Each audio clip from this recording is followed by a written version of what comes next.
मैं हूं आलिया, आप देख रहे हैं ब्रेकिंग बैरियर्स। आप सबको नए साल की बहुत बहुत मुबारकबाद। Across the globe happy new year to all of you. सबके लिए ये साल बहुत अच्छा हो, पीसफुल और खूबसूरतियां लेकर आए। लेकिन इस नए साल की आमद पर हमारे वज़ीर आज़म साहब ने हमें जो शलवार पॉलिसी दे डाली, उसकी तो बात ही क्या है। शलवार कमीज़ पॉलिसी, सॉरी।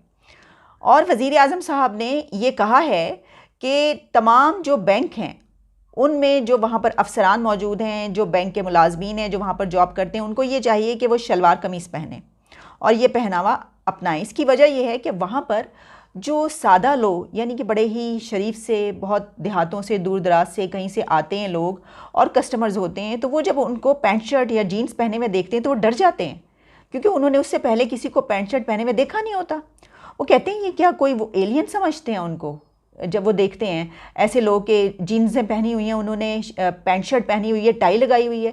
तो जो दूर दराज इलाकों से आते हैं वो बड़े झिझकते हैं, बहुत हेजिटेशन फील करते हैं बात करते हुए, क्योंकि उन्होंने उससे पहले देखा नहीं होता कभी कि किसी ने पैंट शर्ट भी पहनी हो। कहते हैं अच्छा ये कौन सा पहना हुआ है, हमने तो देखा ही नहीं कभी। तो इस वजह से उनको ज़रा कूल डाउन रखने के लिए उनके साथ अच्छी तरह पेश आएँ, वो खुशी से बात करें। वो चाहें अगर कोई देहाती, तो आप देखें वो अगर के सामने जो बंदे बैठे हैं सबके सब सबने शलवार कमीज़ें उनकी जैसी पहनी हुई हैं, तो वो अगर चाहें तो वो बल्कि कुर्सी पर पाँव चढ़ा के बैठ जाएँ, वो टेबल पर, वो कहीं पर भी बैठ सकते हैं। इतने ज़्यादा जो है वो उनको कंफर्ट होगा, उनके लिए कंफर्टेबल वो फील करेंगे अपने लिए।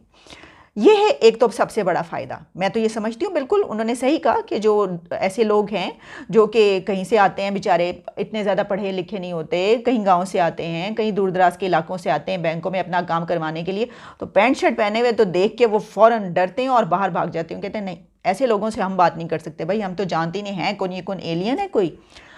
और एक जब मैंने ये पता करने की कोशिश की कि भाई लोगों की इस बारे में क्या राय है, तो सोशल मीडिया पे लोग बिला वजह इसका मजाक उड़ा रहे हैं। मतलब क्यों आप ऐसी बात करें। मसलन ये भी मैंने कहा कि देखिए उन्हें ये बात कही है तो क्या फ़ायदा। तो किसी ने ये लिखा कि देखिए शलवार कमीज़ का एक तो सबसे बड़ा फ़ायदा जो नज़र आ रहा है वो ये है कि अगर आपको ख़ारिश हो रही है तो बड़ी आसानी से आप कर सकते हैं।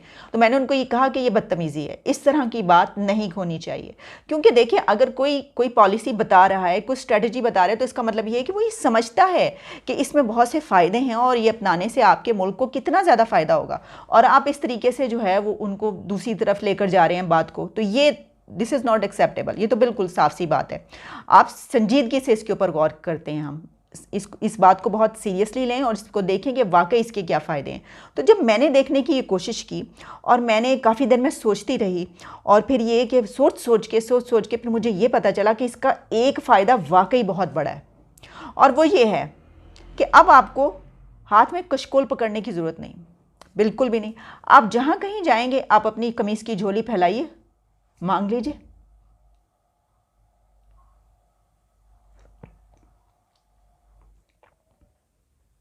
आप आराम से झोली फैला फैला के मांग सकते हैं जो मांगना चाहते हैं। आप कर्ज़ मांगना चाहते हैं, वैसे तो कर्ज़ में करियाना वरियाना ही मिलता है, कोई ज़्यादा बड़े तो अमाउंट हमें कोई देता नहीं है, लेकिन हर जगह जो कशकोल पकड़ के जाना पड़ता था, आप देखिए आपने शलवार कमीज़ पहनी हुई हो अगर, तो झोली फैलाएं आप और मांगें। आप कहें जी चाहिए हमें, क्या करें। तो ये तो एक बड़ा अच्छा इसका ये है कि शलवार कमीज़ का एक बड़ा फ़ायदा, एक बहुत अच्छी ये बात है। अच्छा, फिर इसके अलावा भी आप देखिए कि जब आपने शलवार कमीज़ पहनी हो तो आप में और दुनिया की दो ही कौमें हैं जो शलवार कमीज़ पहनती हैं, एक पाकिस्तान और एक अफ़गानिस्तान के तालिबान। तो तालिबान और बिल्कुल कोई फ़र्क ही नहीं रहेगा, वैसे ही नज़र आएंगे आप, कोई मसला नहीं है इसमें। और देखिए पूरी दुनिया में, बल्कि मेरा ख्याल है कि भारत में भी पहना जाता है, मर्द हजरात जो वहाँ पे शलवार कमीज़ पहनते हैं, लेकिन उसमें यह है कि पजामे ज़्यादा पहने जाते हैं। जो भारत के मुस्लिम्स हैं, मेरा ख्याल है कि वो पजामा और कमीज़ ऊपर पहनते हैं, तो उनको हम इसमें शामिल नहीं कर सकते। हम तो सिर्फ अपनी बात कर रहे हैं। अच्छा, फिर मैंने ये सोचा कि जो हमारे वज़ीर आज़म साहब हैं उन्होंने कब से पहनना शुरू की शलवार कमीज़। तो मुझे ये पता चला कि जब उन्होंने सियासत में वो इन हुए और जब इन्होंने सियासत में हिस्सा लेना शुरू किया, तो उस वक्त उन्होंने सोचा कि यहाँ पर जो है वो शलवार कमीज़ पहनी जाए। और उससे पहले उनकी पूरी ज़िंदगी जो गुजरी थी उसमें वो कभी कहीं पर भी जो है ना नज़र नहीं आते शलवार कमीज़ पहने हुए, बल्कि हमेशा जीन्स पहने हुए नज़र आते थे। बल्कि लोग जो उनके फॉलोअर्स, उनके बहुत ज़्यादा फ़ैन थे, वो तो ये कहते थे कि इतने खूबसूरत ये लगते हैं जीन्स शर्ट में कि लगता है जीन्स बनाई ही इनके लिए गई है। तो उसके बाद जब वो सियासत में आए तो उन्होंने सोचा कि अब तो देखिए, ये एक बहुत बड़ी स्ट्रेटजी होती है। आप देखिए यहाँ पे जितने ज़्यादा डिक्टेटर्स आए हैं, मसलन ज़ियाउल हक साहब को ले लीजिए। ज़ियाउल हक शलवार कमीज़ पहनते थे, उन्होंने खूब इसको प्रमोट किया। उन्होंने पूरी कौम को जो है इस तरफ कौमियत की तरफ लगाया कि देखें, अपना पहनावा पहने, अपने कल्चर को फ़रोग़ दें, अपने लिबास को फ़रोग़ दें, प्रमोट करें। आपको ज़रूरत नहीं है बाहर के कपड़े पहनने की। लेकिन प्रॉब्लम ये है कि हम जिनसे लेते हैं, मांगते हैं, सब कुछ करते हैं, जो IMF प्लान भी हमारा चला रहे हैं, वो सब के सब वही ड्रेस पहनते हैं जिसके मुतालिक खान साहब ने ये कहा है। तो ये सोच लें, ऐसा ना हो कि ये जो बात है इससे कहीं तासुब की बू तो नहीं आ रही, उन तक ना पहुंच जाए ये बात। उन तक अगर बात ये पहुंच गई तो वो ये कहेंगे, अच्छा आपको हमारा ड्रेस इतना बुरा लगता है, आपको वेस्टर्न ड्रेस इतना बुरा लगता है, आप ये कह रहे हैं कि इसमें जो आपके लोग हैं वो कंफर्टेबल फील नहीं करते ये ड्रेस देख के, तो फिर आप यहाँ पर आपको आने की क्या ज़रूरत है, आप हमसे पैसे क्यों मांग रहे हैं। तो कहीं उन तक ये बात नहीं पहुँचनी चाहिए, वरना ये कि बहुत सी जगहों से जो है ना वो पत्ता कट जाएगा हमारा। तो एक तो ये बात है। अच्छा, फिर मैंने ये देखने की कोशिश की कि वज़ीर आज़म साहब के साथ जो लोग काम करते हैं, उनके एडवाइज़र्स, उनके मिनिस्टर्स, ये सब लोग जो हैं, उनमें से तो कोई भी शलवार कमीज़ नहीं पहनता। सबके सब वेस्टर्न ड्रेस में नज़र आते हैं, यानी पैंट शर्ट पहनते हैं, जीन्स पहनते हैं, जो कि आमतौर पर पहनी जाती है।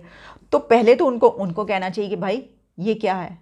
वो भी तो आखिर अवाम के नुमाइंदे हैं ना, वो भी तो लोगों से मिलते हैं, तो उनको भी ये चाहिए कि वो भी यही पहनावा पहने। और जब उनका प्राइम मिनिस्टर ये पहन सकता है तो वो क्यों नहीं पहन सकते।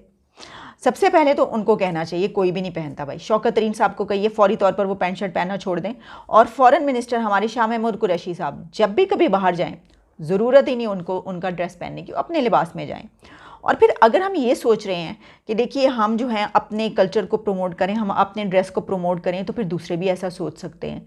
तो ऐसा ना हो कहीं कि आप जब ये ड्रेस पहन के अपना बाहर किसी दूसरे कंट्री में जाते हैं तो वो भी रेस पे आ जाएं कि अगर आपको हमारा ड्रेस इतना नापसंद है तो आइंदा आप भी हमारे कंट्री में हमारा ड्रेस ही पहन कर आएंगे, अपना ड्रेस नहीं पहनेंगे। ऐसा भी हो सकता है। हमारा सबसे बड़ा मसला इकोनॉमी नहीं है, हमारा सबसे बड़ा मसला फाइनेंशियल स्टेबिलिटी नहीं है। हमारा सबसे बड़ा मसला ये है कि यहाँ के नौजवान पाकिस्तान के वो शलवार कमीज़ पहनना शुरू करें। और आपने न्यू ईयर तो बिल्कुल नहीं मनाना, बिल्कुल नहीं मनाना। इसकी वजह यह है कि आप जानते हैं कि यहाँ पर तो सेलिब्रेशन पर पाबंदी है। जस्टिस अतर मिनल्ला साहब ने क्या कहा, उन्होंने कहा पूरी दुनिया में आतिशबाजी होती है, पाकिस्तान के नौजवान अगर आतिशबाजी कर लेते हैं तो इसमें क्या प्रॉब्लम है। लेकिन हमने ये तहैया कर रखा है, देखिए डबल सवारी पर पाबंदी न्यू ईयर पे, ताकि दो लोग कहीं इकट्ठे बैठ के बाहर ना निकल जाएं। बिल्कुल नहीं। तफरीह का तो इस आवाम को पता ही नहीं होना चाहिए कि तफरीह चीज़ क्या है, सैर व तफरीह है क्या, सेलिब्रेशन है क्या, खुशियाँ हैं का, बिल्कुल नहीं पता होना चाहिए भाई। देखिए एक तो ये कि सुकून सिर्फ कब्र में है, जिस तरह के प्राइम मिनिस्टर साहब फरमाते हैं। तो जब सुकून सिर्फ कब्र में है तो क्या करना है ये 2 दिन की आपने सेलिब्रेशन करके, न्यू ईयर पे आतिशबाजी करके पैसे उजाड़ेंगे आपको किस चीज़ की खुशी आपको हासिल होगी। ठीक है, हम जानते हैं कि सऊदी अरेबिया आज के दिन जो है वो दुनिया का सबसे बड़ा कॉन्सर्ट करवा रहा है, और वैसे भी 2022 में तो उनके हर रोज़ कॉन्सर्ट होगा, कि उन्होंने कहा 600% हमने ज़्यादा कॉन्सर्ट्स करवाने। तो कोई बात नहीं, आप उनको करवाने दीजिए। आप कोई सऊदी अरेबिया से क्यों अपने आप को मिला रहे हैं भाई, नहीं मिलाना चाहिए ना। बेशक ठीक है, हम कहते हैं कि उम्मा है, सिंबल है, हमने इत्तेहाद की रस्सी को मजबूती से पकड़े रखना है, जो कि हम कब का छोड़ चुके हैं। लेकिन अगर वो सेलिब्रेशन कर रहे हैं, अगर वो कॉन्सर्ट्स कर रहे हैं, ये हमने नहीं करने, ये बिल्कुल नहीं करना है। देखिए इसीलिए यहाँ पर इस मर्तबा भी हर दफ़ा की तरह इस बार भी न्यू ईयर पर बाहर निकलने पे, सेलिब्रेशन करने पे और आतिशबाजी करने पे पाबंदी लगा दी गई है। और वज़ीर आज़म ख़ुद भी बिल्कुल सेलिब्रेट नहीं करेंगे, क्योंकि वो कहते हैं कि ये तो उनके मुताबिक तो ये हमारा इवेंट ही नहीं है भाई। हमें तो अपना जो इस्लामी साल शुरू होता है उस वक्त हमें करना चाहिए, और आप जानते हैं वो मुहर्रम से शुरू होता है, वो तो मातम से होता है, तो आपका इस्लामी साल उसी से शुरू होगा। ये तो बस ठीक है, ओके, आप पूरी दुनिया जो है वो उसके साथ चलना पड़ता है, आपको हर रोज़ जो है वो डेट देखनी पड़ती है, और अपने ज़िंदगी के तमाम काम, तमाम शेड्यूल्स आप ये इस कैलेंडर के हिसाब से बनाते हैं, इंग्लिश कैलेंडर से। लेकिन आपको सेलिब्रेशन करने की इजाज़त नहीं है। तो ये है सूरत हाल। तो बस ठीक है, अब आप ये शुरू कर दीजिए। और ख़ास तौर पर जो बैंकों में लोग हैं, देखिए आपको उन्होंने कह दिया, बिल्कुल अब कोई ऐसा बंदा अगर आता है और वो आपको इस तरह देखता है तो वो तो बेचारा बहुत ज़्यादा खौफज़दा हो जाएगा। तो लोगों को खौफज़दा ना कीजिए, आप अपना लिबास पहनिए और इसको प्रमोट कीजिए। ये है सिचुएशन। इजाज़त दीजिए, दोबारा आपसे मुलाकात होगी। Take care and good bye.